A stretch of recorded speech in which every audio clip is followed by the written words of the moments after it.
Good day, and welcome to the Q2 and H1FY26 earnings conference call of Laxmi Organic Industries Limited.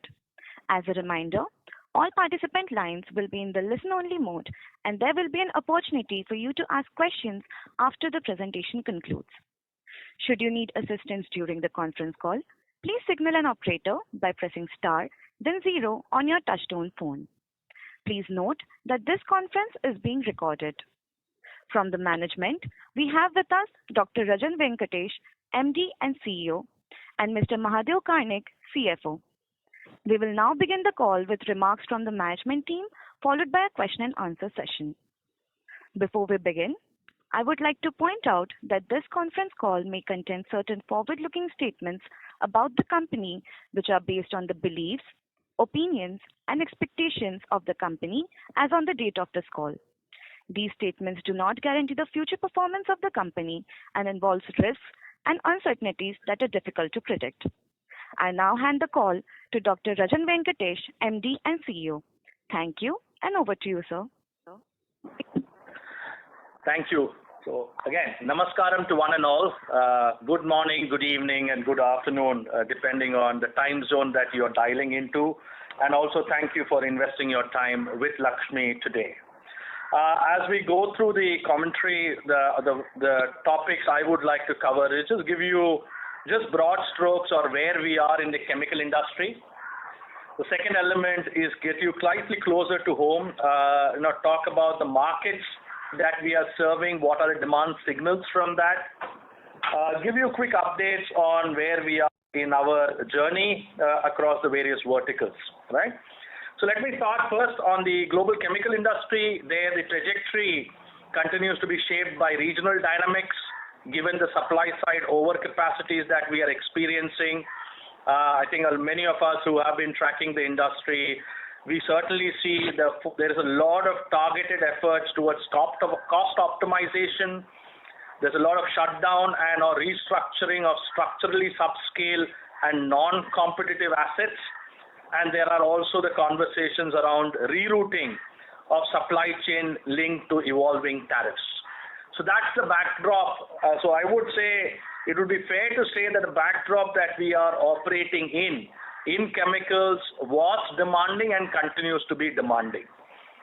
If you then focus on the key segments, while we are serving also other segments, but the key segments that we are currently serving, packaging, inks, and adhesives in quarter two, the signals that we received was the demand on a quarter-on-quarter basis remained stable. In agro, it is moderate. In paints and coatings, it remains weak to moderate. And in pharmaceutical, it remained stable on a quarter-to-quarter basis. Then coming further down, what we have also done this time around is we have given you some more insights into our investor deck on slide 17, actually calling out how the growth journey has been for our specialty business, which is the ketene diketene. I think it's also an important time, given that we are at an interesting cusp of also bringing up the new capacity in the ketene diketene space, and it nicely shows our growth journey over from 2017 onwards, which has been in the range of 18 to 20%. And we today, as we speak, are somewhere having a market share close to about 8-9% in the diketene derivatives space. What is also very important, and I think which is top of your minds and our minds, is our fluorine setup. That is also ramping up according to the plans that we had laid out. That is, we are anticipating to have revenues which is closer to the 40 to 50% of the peak revenues that we had called out in the past. We are also excited, and we have called that out before. The contract with Hitachi Energy has been signed, and this is for the production of an eco-efficient gas used in their SF6-free high-voltage switchgear portfolio called Econic, which is trademarked by them. And we have also reaffirming that the capex linked to the same can be accommodated in the previously called out 1,100 crores that we had laid out. Also very exciting for us at our upcoming site at Dahej, around the auspicious period of Diwali, we received the consent to operate from the Gujarat Pollution Control Board for phase 1 of our synthetic organic chemicals manufacturing facility, and we have already started supplying customers from that setup. So focus moving forward also remains to bring the phase 2, to complete the phase 2 and also operationalize the same at the Dahej facility, which we are looking forward to do in the course of the second half, towards the end of the second half of this financial year. And then FY27 would be the steady ramp up that we will expect from that. So then coming again, what is important specifically if you talk about the Q2 performance, and I'll call out specialty specifically. We had also called this, explained to the broader community what happened in Q1 and why we basically were anticipating Q2 to be in a similar ballpark. The three primary reasons: one was an anticipated phase out of one agrochemical product for which we supplied the intermediate.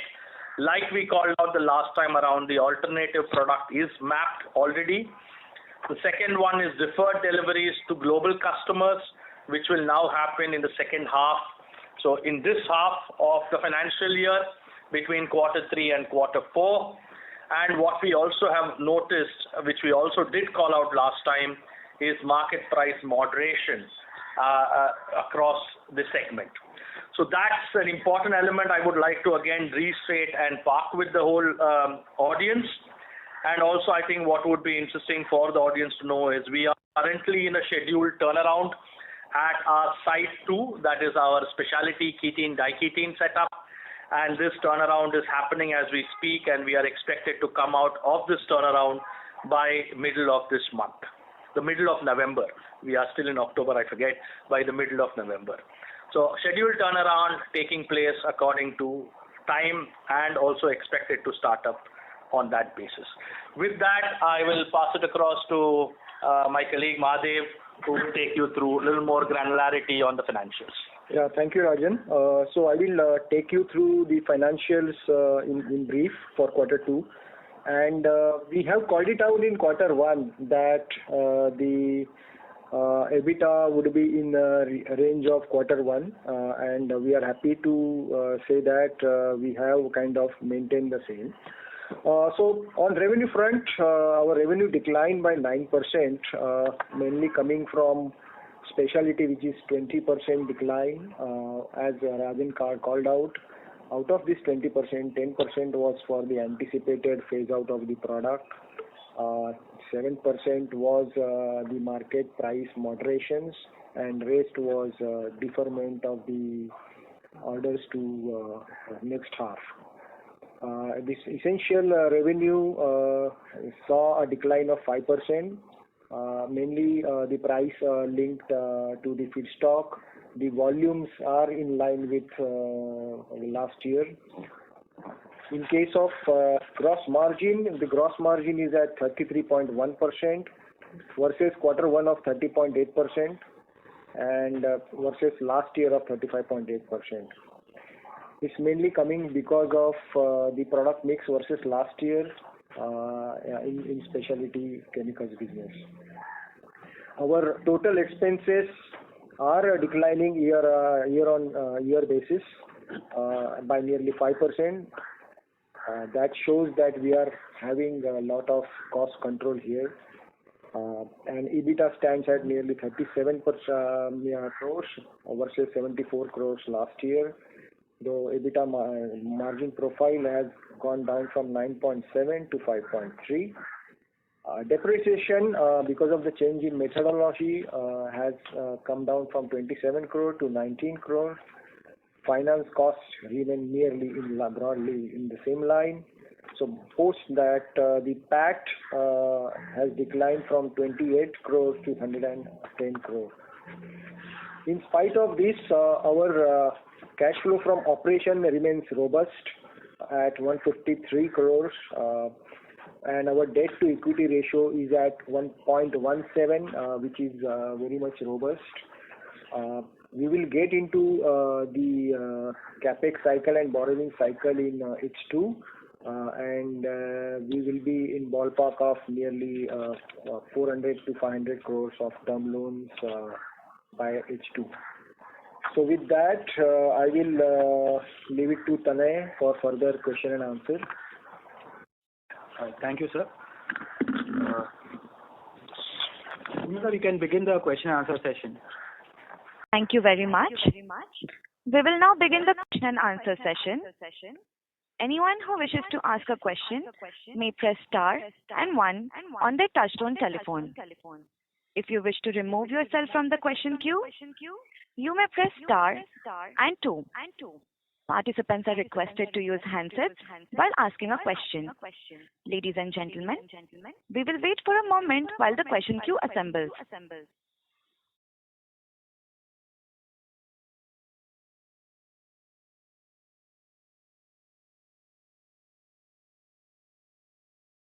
The first question comes from the line of Janam Ghelani from Swan Investments.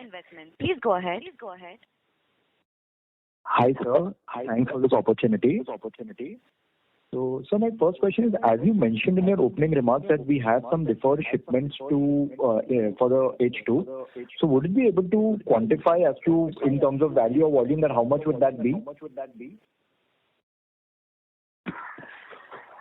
So, Jayman, thanks again for joining the call. I think we want to be a bit more coy about it. I hope you can understand because that is, I would say, of a bit of competitive nature. But the call out still remains that we have a phase out of our one agrochemical intermediate. We have an alternative product mapped, and as you heard also from Madhav, when you saw the 20% drop in the specialty element, Madhav, you can give some clarity. But Jim, I would require your respect that we cannot be more granular on that topic. But we can assure that we are also very, very clear with our customers. This is something that will manifest in this second half. Okay, but sir, would you be able to quantify that? What was the revenue drop due to the product that we lost, the agrochemical product that was phased down? That earlier what we called out was nearly 10% of our specialty business. Okay. So can we expect that by end of Q4 or so, like by March 26 or Q1FY27, we can revert back to our margins of specialty in the range of 22 to 25%? So I think a few things will happen. One is we will have the Dahej setup that we would like to sort of complete mechanical completion by the end of this financial year. So we will have one element as we move into FY27 ramping up from there. And we also, as we have called out, we have an alternative product mapped for this phased out agrochemical intermediate. And I think that both will help us to pivot in the right direction. Okay. And so since you mentioned that there is overcapacity globally for ethyl acetate, are we forcing any global shutdowns in any geographies and whether that could, improve the spreads going ahead? So I think we've discussed in the past calls. So we do see certain capacities coming offline. One specific one was Sitchem in the Middle East, 100,000 ton capacity that has come offline. This is something we called out in the previous quarter. And I think, at the current spreads, we will certainly, in our estimate, continue to see players who are in quarter 2, quarter 3, and even quarter 4 of the cost curve facing the heat. That is our anticipated, but I am not at privy to tell you, how much capacity could come offline. Okay, sir. So that's it from my side. I'll get back to my side. Thank you. Thank you. Thank you. The next question comes from the line of Dhaval Shah from Girik Capital. Please go ahead. Yeah, thank you for the question, sir. Am I audible? Hello? Yeah. Hello? Yes, sir. So first of all, very happy to see the disclosure levels regarding the bifurcation of revenue, the slide 17 which you mentioned. Yeah. So my question is on the spec chem side. So just to cross check, so the EBITDA margin which you have done in the spec chem for Q2 is 8.6%. Is the calculation right? Yes, you are correct. Okay, fine. So now, so we did 950 crore last year in Spec Chem, and with this, the new product which is mapped. So would you be able to, make up for the loss and end on a flat note for Spec Chem for FY26? So, Dhaval, the way we are steering this business, because one needs to be always a little bit cautious about, looking at a quarter in lens. What we have done, and even if you have seen our past performance, we have been in our specialty vertical anywhere between the 20 to 25%. So in FY25, we landed at about 24% of EBITDA. In FY24, we were at 23-24%. So I think it's a point-in-time story. Clearly, the focus remains already into the second half that we are improving the chug rate, coming closer to where we have landed in the past. And more importantly, with the Dahej capacity coming up, we will be globally number 3 with the diketene derivatives, and that is something we will continue to leverage upon with the clear focus that we are in that zone. That's what we will work very diligently to land into. Got it. And so could you just reiterate the timelines for various projects which are coming on stream? Sorry, can you just repeat that, Dhaval? So the timelines for the projects which are coming on stream, the Dahej and the expansion which we are doing in the yeah. So understood your question.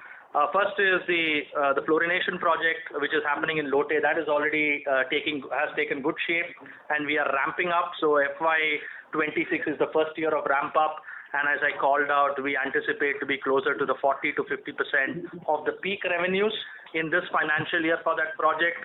What else is happening at our Lote facility is the Hitachi collaboration, the Vayu. Given that we have the contract now signed, done and dusted, we are also in a capex execution mode there, and we expect that plant to come up by Q2 of the next financial year. And what will also happen at our Lote facility is our world-scale ethyl acetate, which we have called out, which should come up by Q4 of this financial year. If you look at changing gears at our Dahej facility, the phase 1 has come online, the C2 has been achieved, and we are already starting to supply customers from there. This first phase of investment is actually backed by a long-term supply agreement with one key large customer who has a downstream complex in Gujarat. And the phase 2 is anticipated to be mechanically completed by Q4 of this financial year. Okay. Noted, sir. And anything you would like to share regarding the semiconductor product which we are working upon under our fluorination, electrochemical fluorination chemistry? Still early days. I think we are taking good shape. The electrochemical fluorination as a technology platform has started firing for us, and I think that is what I would like to park it with. And over the next quarters, we will continue to build our strength into that. Got it. Okay. And sir, what were the spreads for the quarter you would like to share? The spreads were not too different from what we had experienced in the Q1. So I think it was similarly in that ballpark. So as I was calling it out, bottom of the bottoms, somewhere in that range of $90 to $100, specifically for ethyl acetate. Got it, sir. Thank you. Good luck. Thank you. Thank you. A reminder to all the participants that you may press star and 1 to ask a question. The next question comes from the line of Manish Bhadane from B&K Securities. Thank you so much, sir, for the opportunity. So if I look at your presentation, you have given the export revenue breakup. So in that, if I see that in the Europe, it contributed around the 23% in the first half of FY25, and now it's around the 31%. So are you seeing any sort of demand coming from the Europe? So again, Manish, thank you for that question. So first and foremost, like we have also shared in the past, Europe as an area is going through a lot of change. So in my opening commentary, when I talked about shutdowns and restructuring wherein we have seen structurally, I would say subscale or non-competitive assets. A lot of that is happening in Europe. I would say we are double-clicking our capability in Europe because we already have tank operations in Antwerp and Genova for our key products like ethyl acetate. I would not say we are seeing a rebound. Let me keep it in perspective. If you see this chart, we are seeing maybe certain other geographies where our exposure has slightly reduced from a point-in-time lens, and that is where you are seeing the European pie being slightly larger. But that being said, our focus remains to expand our presence in Europe. Got it. Thanks. Thank you. The next question comes from the line of Nitesh Dhoot from Anand Rathi Institutional Equity. Please go ahead. Thank you so much for the opportunity. Sir, so my first question is on the fluorochemical revenues. So you had indicated that it's likely to be about 80 odd crores in FY26. Would it be possible to share how much have we done in H1 so far? So Nitesh, at this point of time, the focus still remains exactly like you called out. We want to land up close to about 80 crores. I think we are. You want to give some flavor on that one? At this point of time, we don't break it down. We are gradually ramping up, but we have a great line of sight to be at that 80 crores that we have lined up for this financial year. All right. So no change to the outlook there, right? No change to the outlook for the FY26. Sure. So second one is on the capex figure. So H1, if I look at the capitalization number is about 300 odd crores. The commercialization that is. So presentation says that you commissioned the acetaldehyde plant. I missed your initial comments on the capex. So what else did you commission in H1? Can you give the breakup there?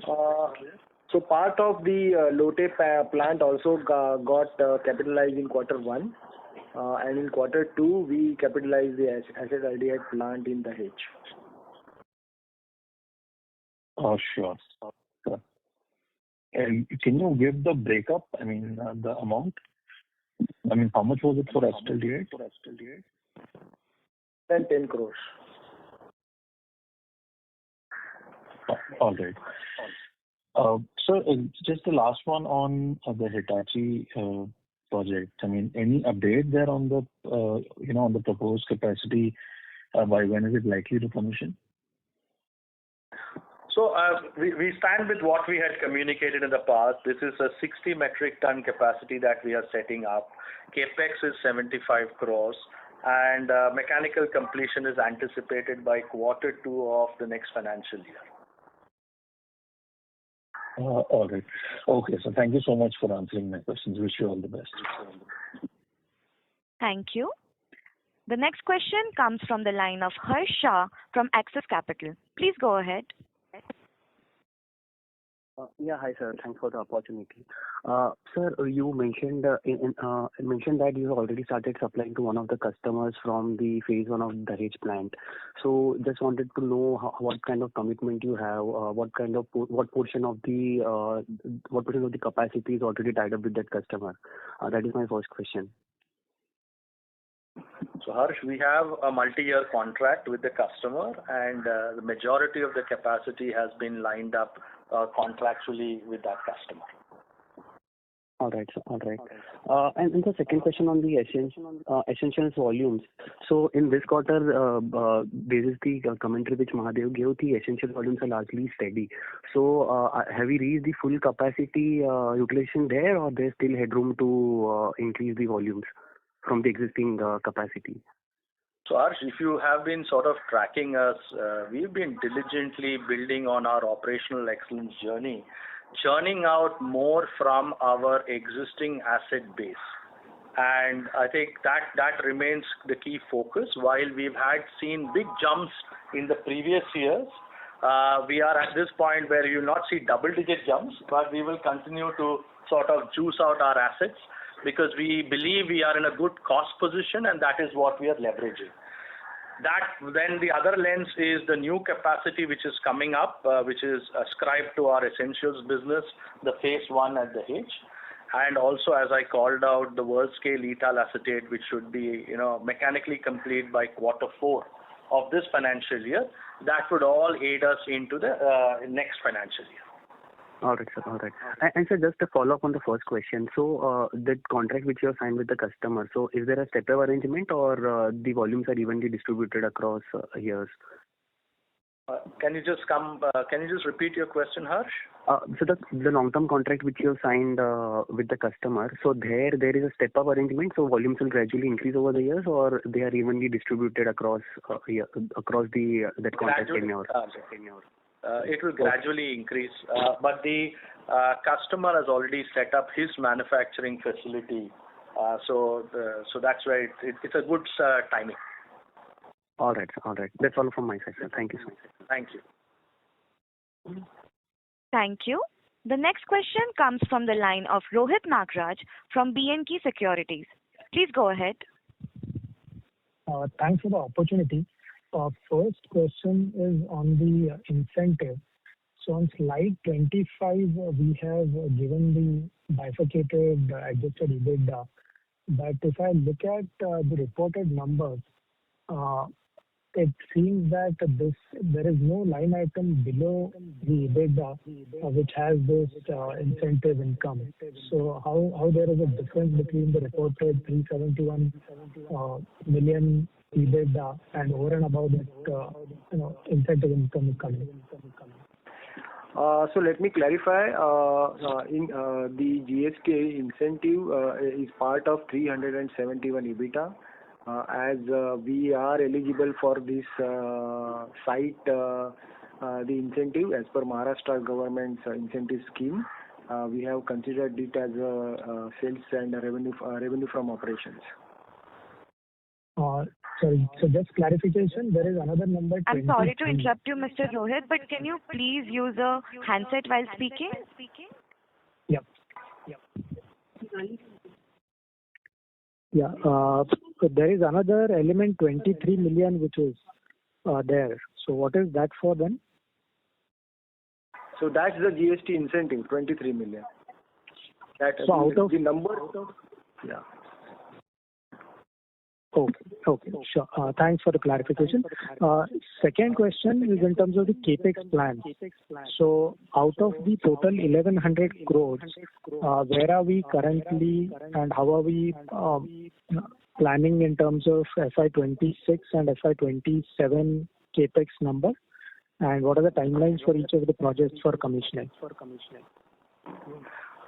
So I think the midpoint of expenditure on the capex is going to happen in this financial year, Rohit.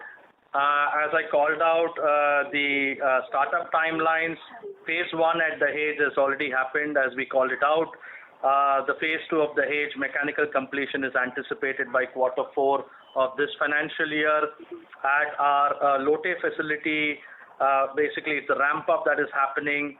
The world scale ethyl acetate is anticipated mechanical completion in Q4 of this financial year.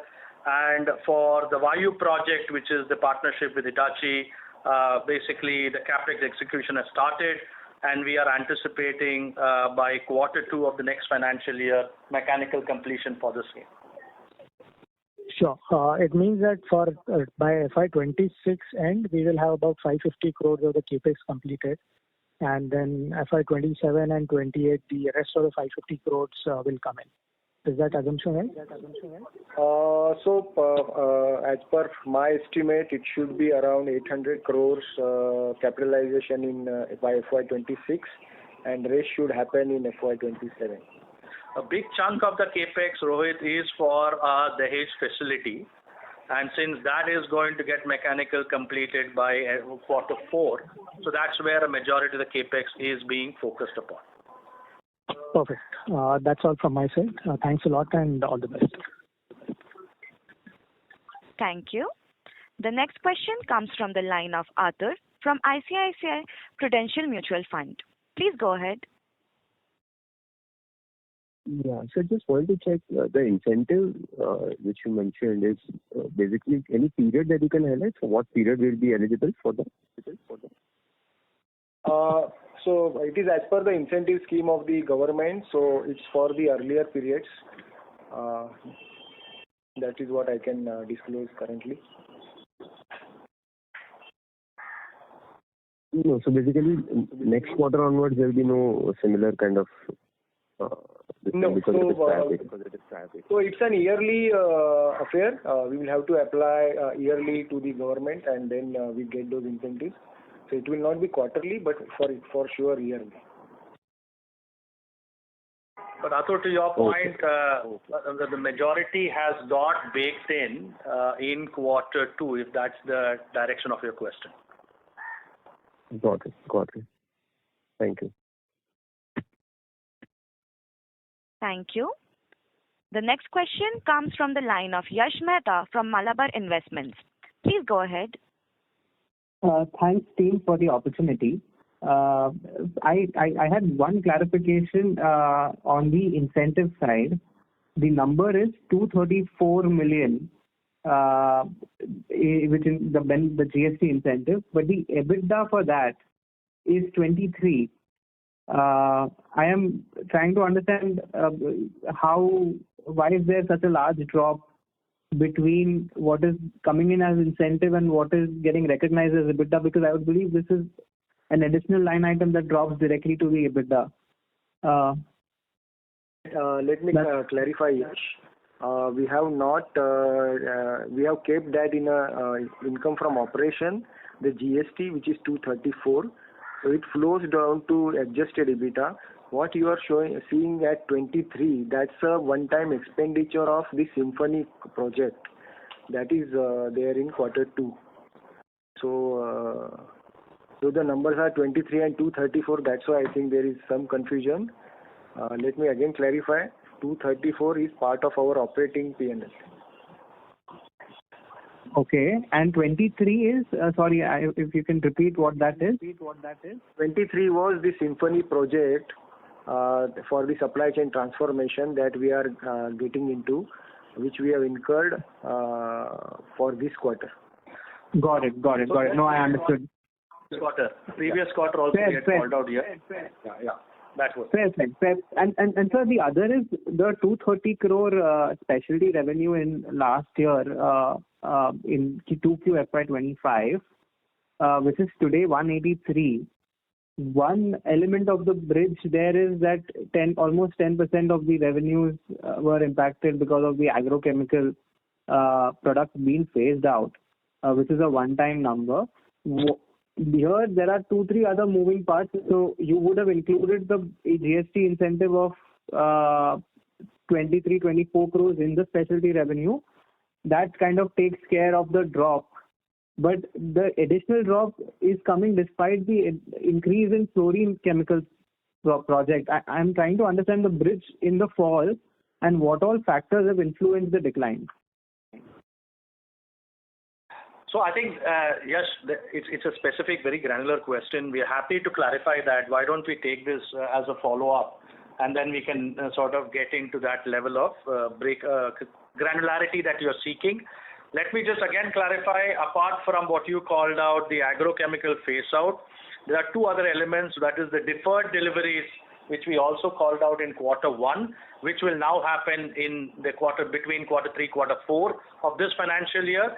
And also, is the market price moderation that we have also seen to a certain extent in our specialty portfolio, given that feedstock prices have significantly reduced.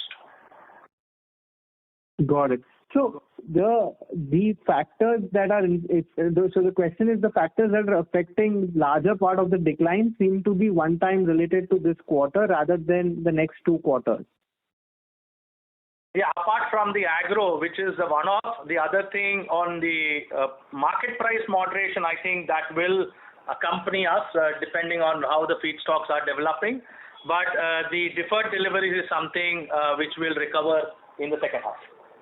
All right, sir. And just to clarify, I'll take that offline, but just 2 clarifications on the specialty revenue number, sir. One is that the fluorine ramp up, which is like 20 crores per quarter, that would be kind of built into the specialty revenue, and you will have the GST incentive also built into the specialty revenue. Is that a fair assumption? You are correct, but we will share with you the quantity. All right. And one last question, sir. You can divide the EBITDA of, if I missed the opening remarks, if you can just help me with the EBITDA for essentials and specialty business. So EBITDA for essential business is that's 1%. Sorry, 2%, and for specialty it is 8.2% for the quarter. 8.2.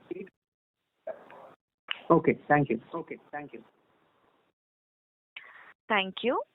The next question comes from the line of Darshan Garg from Tiger Assets Private Limited.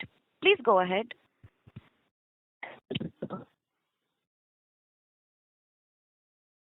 Mr. Darshan, you're not audible. Please go ahead. Hello, am I audible? Your voice sounds muffled. Can you please speak through a handset? Sure.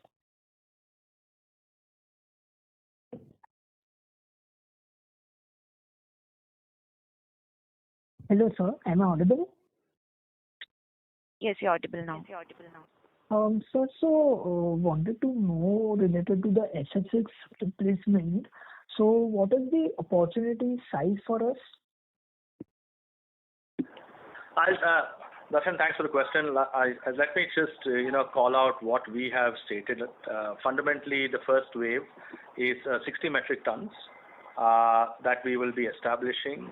That is the alternative for the SF6. The capex for that is 75 crores. And this asset should be operational mechanically complete by Q2 of the next financial. Discussing with customers, we do see this as an interesting opportunity to support their growth, and Hitachi is our current partner and the primary partner in this journey.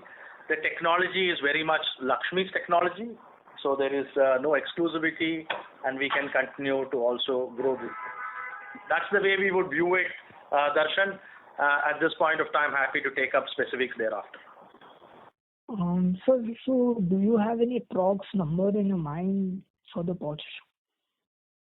Yes, we do, but I think it will also depend on how. Certainly, we see this as one of our growth engines, also moving ahead. But at this point of time, we are very much led by what the customers are saying and how this would kick in. We certainly see the regulatory framework in different regions also being a catalyst in this change. Okay, fair enough. Secondly, sir, since most of the SF6 replacement materials are imported from China, so what is the price difference between our domestically produced material and the imported one? So at this point of time, we are, as we called out, right? We partnered with Hitachi, and we are basically serving Hitachi's requirements outside of India. So this is not a domestic play. We will certainly support Hitachi. In fact, with our announcement, Hitachi has also succeeded in getting its first order for the iconic grade from Power Grid domestically. But a big chunk of the volumes that is being discussed with them are for the export markets. Okay, fair enough, sir. Thank you for the opportunity. Thank you. Thank you. The next question comes from the line of Saumil Shah from Paras Investments. Please go ahead. Yeah, hi, sir. So I would like to know what is our current capacity utilization for specialty, essentials, and fluorochem, if you can bifurcate and give us. So the reason why we are expanding our capacity in all is because we are very well utilized, Saumil. So our utilization, as we have been calling it out for our essentials business, has been upward of 90 to 95%. And that is where the expansions are happening in our essentials basket, in our specialty baskets, in the diketene derivatives. Also, we are fully utilized, and hence we are doubling our capability. And we will be then globally top 3 producers of the ketene diketene derivatives. And our fluorination we are ramping up, so we still have a journey to traverse there. Fundamentally, in the course of this financial year, we want to be closer to about 40 to 50% of the peak revenues that we are able to get out from that asset base. Mm-hmm. So, sir, if we are saying that in essentials we are about 90 to 95% utilization, then why are we not able to increase our EBITDAs? I mean, if we are at full capacity, isn't it possible to increase the EBITDA margins? So I think there's a correlation is also linked to specific margin. So if you look at the spreads, right, it's not simply me pushing more volumes. If you to think about it the other way around, if I had capped my capacity as say 100,000 tons, and if the margin spreads had come down, in fact I would have been facing a much lower overall EBITDA realization. The fact that with our operational excellence journey, we have been able to churn more from our existing setup, and also given our cost position, we are able to place these products competitively in the market, is where we are leveraging both this value and volume. So that's the game we are playing, and you will certainly see it playing this out. So, while we are talking a point in time, if you look back at history, where the spreads have been higher, then we have been able to leverage that. When today the spreads are lower, we are very clear we are in the top quartile in the cost curve, and that is what we are leveraging. Okay. So is it fair to assume that once the capacity increases, the essentials margins can also go up? It will not be a only margin story. It is the consolidated, what we would say consolidated CCM1. So it is the specific margin multiplied by my volume. So as my throughput in my volumes into the market increases, then my consolidated margin will certainly increase. Okay. And so if we are to look at our fluorochem business, so as we have guided 40 to 60% of peak revenues, so that is about 100 crores for this year and maybe 200 crores for next year. So isn't this too less? I mean, too minuscule compared to our total revenues? So are we not planning to expand this fluorochem business? So, Saumil, your question is spot on. But, again, just dialing back, right? What we have always said is we acquired that asset for its technology. And we said that asset that we acquired will be only able to generate up to this 200 crores of revenue. And this is also what was in the ballpark of peak revenues that the previous owner of this asset was able to generate based on their product mix. So you are correct. If you then see the follow-up we have done, the partnership with Hitachi and the investment, and we certainly have plans thereafter to also over a period of time expand our fluorination vertical. So you're correct in saying 200 is minuscule as compared to the larger piece, but ambition remains much larger also in fluorination for us, building on our first successes. Because honestly, as a shareholder, everyone were too gung ho when when we had guided that we are entering into fluorochem business. But I think since last 2, 3, 4 years also, we are still targeting 200 crores by FY27. So just from the shareholder perspective, I was asking this. No, fair enough, Saumil, and it is a fair ask, and I think it's a correct ask. But we have also been very, very transparent, Saumil, how that journey has traversed, what have been our reflection, and most importantly, today we are coming out of that journey and looking certainly forward for growth. And the testimony with the Hitachi partnership is one such success that we have garnered. Okay, so any more capex for fluorochem would be post FY27. Nothing in next one and a half years. Apart from the one we have just called out for the SF6 replacement, which we have been now basically by being prudent in the capex layout, we are able to accommodate that. Any expansion, we will come back to the street with clarity, but my primary focus and my management team's focus is we are spending capex here and now, and we want to leverage that capex and deliver growth for our shareholders and customers. Okay. So this Hitachi revenue, whatever we are saying, would be within this 200 crores? Or it would be over and above? This will be on top of that. And so we are not guiding anything on the revenue front. What could be that number? So we have said, again, the capex is about 75 crores and asset turn is about 1.2. Okay, fine. Thank you, and that's it from my side. Yeah. Thank you. As there are no further questions, I now hand the call over to the management for closing remarks. Thank you again. Thank you all for investing your time with Laxmi Organic. Let me just again conclude with my reflections, repeating some of the elements that I started with. The global chemical industry backdrop remains very demanding, and this is shaped by regional dynamics given the overall supply side overcapacities. On behalf the industry continues to be marked by targeted efforts towards cost optimization and restructuring of structurally subscale and non-competitive assets. We spoke about the demand signals from our customers and key segments.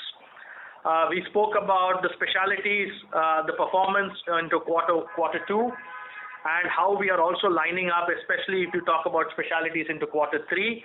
The success we've had with the fluorination setup and also with our roadmap at the new capex at the H facility. I would say with the demanding global chemical industry backdrop, as Laxmi, we continue our focus on productivity, commercial excellence, execution excellence, cost discipline, and you saw that in the numbers when Mahadev explained it, and growth projects. Cash flow from operations is a very important metric that we are steering, and there we have also done very positively as compared to the similar time previous year. So as Team Laxmi, we remain geared to win and geared for growth, and I remain deeply grateful to all members of Team Laxmi and its stakeholders for their continued engagement. Thank you. On behalf of Laxmi Organic Industries Limited, that concludes this conference. Thank you for joining us, and you may now disconnect your lines. Thank you.